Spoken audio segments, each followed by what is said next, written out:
You know, one of the most peculiar and yet most inevitable experiences on the path of awakening is the discovery that you are changing in ways that others around you are not.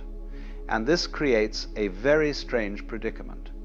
It's rather like what happens when a caterpillar begins to transform into a butterfly while still surrounded by caterpillars who are quite content to remain caterpillars. Now, I want to talk about this because it's something that almost everyone who begins to wake up will encounter. And it can be one of the most isolating, confusing, and yes, dangerous experiences you'll face. Not dangerous in the sense that you'll come to physical harm necessarily, though that has happened throughout history, but dangerous in the sense that you may lose everything that once gave you a sense of belonging, identity, and security. Let me begin by saying that growth is not comfortable. It never has been, and it never will be. When a lobster outgrows its shell, it must shed that shell and expose itself, soft and vulnerable, until a new shell forms. During that time, it is in grave danger. Every predator in the ocean would love to make a meal of a soft-shelled lobster. But if the lobster refuses to shed its shell, if it clings to the safety of what it knows, it cannot grow. It will remain stunted, confined, unable to realize its full potential. Human beings are much the same way. We outgrow our shells, our beliefs, our relationships, our ways of understanding the world, and when we do, we become vulnerable. We lose the protection of the crowd, the comfort of conformity, the security of being like everyone else. And this vulnerability, this exposure, is what I mean by danger. Now, what does it mean to outgrow those around you? It doesn't mean that you've become superior, or that you're better than they are. This is a trap that many people fall into, and it's a sign that they haven't really grown at all. They've simply traded one form of ego inflation for another. No, outgrowing others means that you've begun to see things that they don't see yet, that you've asked questions they haven't asked, that you've stepped out of the agreed-upon framework of reality while they remain comfortably within it. Perhaps you've begun to question the values that everyone takes for granted, the pursuit of wealth, status, security, the accumulation of possessions, the endless distractions and entertainments that fill up our lives. Perhaps you've begun to see that these things don't lead to happiness, that they're empty promises, that they're symptoms of a deeper malaise, a fundamental misunderstanding about what life is and what we are. Or perhaps you've had experiences through meditation, through contemplation, through crisis, through psychedelics, through some spontaneous opening that have shown you that reality is far more mysterious, far more fluid, far more consciousness dependent than the solid, objective, external world that everyone believes in. You've seen through the illusion of the separate self, or at least caught a glimpse behind the curtain, and now you can't unsee it. When this happens, you find yourself in a very odd position. You're living in two worlds simultaneously. There's the conventional world, the world of commerce and politics and daily routine, the world where everyone is playing their roles and taking it all very seriously. And then there's this other dimension, this deeper reality, that's always present but that most people are completely oblivious to. And you must learn to navigate both worlds. You must learn to speak two languages, the language of the marketplace and the language of the mystic. You must learn to be in the world but not of it, as the old saying goes. And this is extraordinarily difficult because the two worlds have different rules, different values, different ways of making sense of experience. The people around you, your family, your friends, your colleagues, they're still operating entirely within the conventional framework. They're concerned with their careers, their mortgages, their social standing, their plans for the future. And these concerns, which once seemed so important to you, now seem rather trivial, rather beside the point. Not because you've become callous or indifferent, but because you've seen that there are deeper questions, more fundamental issues at stake. But you can't simply tell them this. You can't sit down with your family at dinner and say, you know, I've realized that the self is an illusion and that we're all manifestations of one universal consciousness. They'll look at you as if you've lost your mind. And in a sense, you've lost the conventional mind, the socially conditioned mind, and you haven't yet fully articulated what you found in its place. So you remain silent, or you speak in hints and suggestions, or you try to find people who understand what you're going through. And this is where the isolation begins. Because the people you've known all your life, the people you love and care about, increasingly seem to be living in a different reality than you are. You're speaking different languages, pursuing different goals, seeing the world through entirely different lenses. And they sense this, even if they can't articulate it. They sense that you're no longer quite one of them, that you've changed in some fundamental way, that you're not playing the game with the same enthusiasm you once had. And this makes them uncomfortable. It threatens them. Because if you can step outside the agreed-upon framework, then maybe the framework isn't as solid as they thought. Maybe their own lives are built on sand. They may respond in various ways. Some will try to pull you back, to normalize you, to get you to be the way you used to be. You've changed, they'll say, and it won't be a compliment. They'll accuse you of becoming strange, impractical, irresponsible, self-absorbed. They'll remind you of your duties, your obligations, your place in the social order. They'll do everything they can to squeeze you back into the box you've outgrown. Others will simply distance themselves from you. They'll find you boring or preachy or incomprehensible. The conversations that once flowed easily now feel forced and superficial. You have less and less in common. The friendship or relationship gradually withers, not through any dramatic break, but through a slow, sad drifting apart. Still others may become hostile. This is particularly true if you've outgrown a religious or ideological framework that they're still invested in.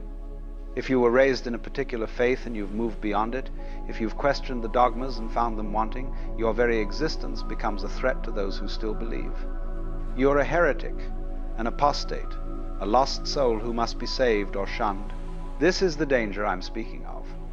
Not that you'll be physically harmed necessarily, though that can happen, but that you'll lose your community, your tribe, your sense of belonging to something larger than yourself. Human beings are social creatures. We need connection. We need to feel that we're part of a group, that we're understood and accepted. And when you outgrow those around you, you risk losing all of that. Now, you might say, well, why not just keep quiet about it? Why not simply maintain the facade, play along, keep your insights to yourself? And many people do exactly this. They live double lives. They maintain the conventional appearance while privately knowing that it's all a game, all a performance. And there's a certain wisdom in this approach. As I said earlier, you don't shake someone awake from a pleasant dream unless the house is on fire. But there are problems with this strategy as well. First, it's exhausting. Living a double life, constantly monitoring what you say, editing your thoughts, pretending to care about things that no longer matter to you, this takes a tremendous toll. You become alienated from yourself, split, fragmented.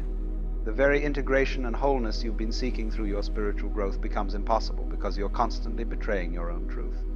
Second, it's inauthentic. And authenticity, being true to what you've discovered, is essential to the spiritual path. If you've seen something true, something real, and you hide it, deny it, refuse to live by it, then what was the point of seeing it in the first place?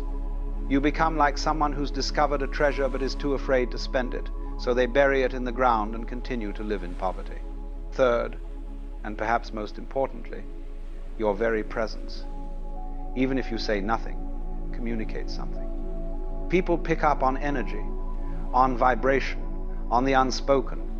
If you've genuinely transformed, if you've genuinely outgrown the conventional framework, it will show in 1,000 subtle ways in the quality of your attention, in your responses to crisis and difficulty, in what you laugh at and what you take seriously, in the way you move through the world. So you're faced with a dilemma. You can't go back, you can't unsee what you've seen, unknow what you've known. But you can't fully go forward either, at least not without consequences, without losses, without a period of profound loneliness and disorientation. This is what the mystics have always called the dark night of the soul. It's the passage between the old life and the new, the death of the caterpillar before the emergence of the butterfly. And it's dark precisely because you've left behind the familiar landmarks, the comfortable certainties, but you haven't yet arrived at the new dispensation. You're in between, in limbo, in the wilderness. During this time, You may feel utterly alone. You may wonder if you've made a terrible mistake, if you've thrown away everything valuable for some nebulous spiritual fantasy. You may long for the days when life was simpler, when you fit in, when you didn't question everything, when you could just go along with the program like everyone else. But here's what you must understand. This loneliness, this sense of isolation, is not a sign that you've gone wrong. It's a sign that you're going right. It's an inevitable stage in the process of transformation. Every hero in every myth must leave the village, must venture into the unknown, must face dragons and demons alone before they can return with the treasure. The treasure, in this case, is your authentic self, your true nature, freed from the conditioning and programming of society. But you cannot claim this treasure while still clinging to the approval and acceptance of those who represent that very conditioning. You must be willing to stand alone, to be misunderstood, to be criticized, to be rejected. Now, I want to be very clear about something. This doesn't mean you should go out of your way to alienate people, or that you should be arrogant or superior, or that you should reject everyone who doesn't share your level of understanding. That would be spiritual egoism, and it's just another trap, another form of separation. What it means is that you accept the consequences of your growth with grace and compassion. You understand that people are where they are, and they're doing the best they can with the level of consciousness they have. You don't judge them or look down on them. You simply recognize that you're on different paths, at least for now. And you trust that if you're meant to have community, if you're meant to have companions on the journey, they will appear. Because here's the wonderful thing. When you outgrow one level, when you shed one shell, you don't remain alone forever. You find others who have also outgrown that level. You discover a new community, a new tribe, a new set of companions who speak your language, who understand your experience, who are wrestling with the same questions you are.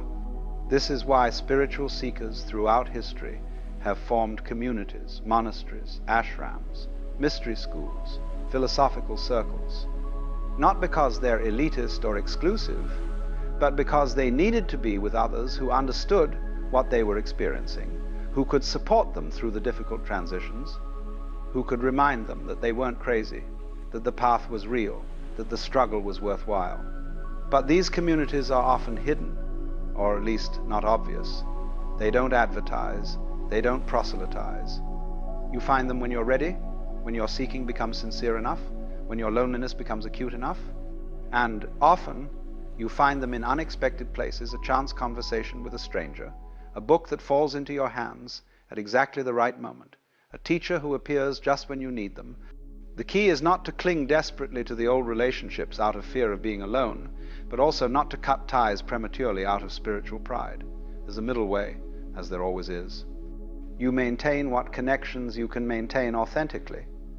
You honor your history, your roots, the people who loved you before you changed. But you don't betray yourself to preserve those connections. You don't make yourself small to make others comfortable. And sometimes, miraculously, the people around you grow too. Sometimes your own transformation becomes a catalyst for their awakening. They see something in you, a peace, a clarity, a freedom, and they want it for themselves.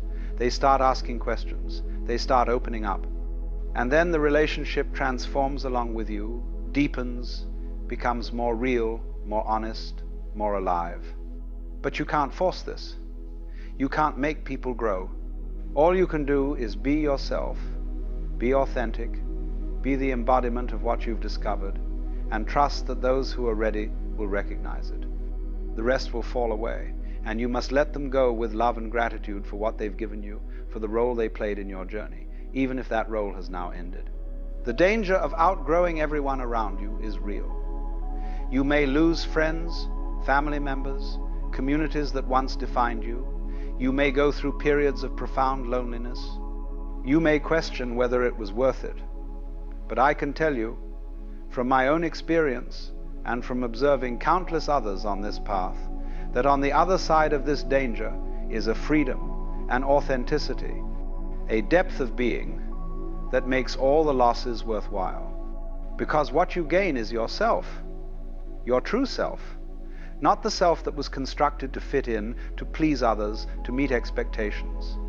And once you've found that, once you've tasted that freedom, you realize that you were never really losing anything real. You were only losing illusions, masks, false identities. The real connections, the real love, the real community, these remain, or they appear anew, deeper and truer than before.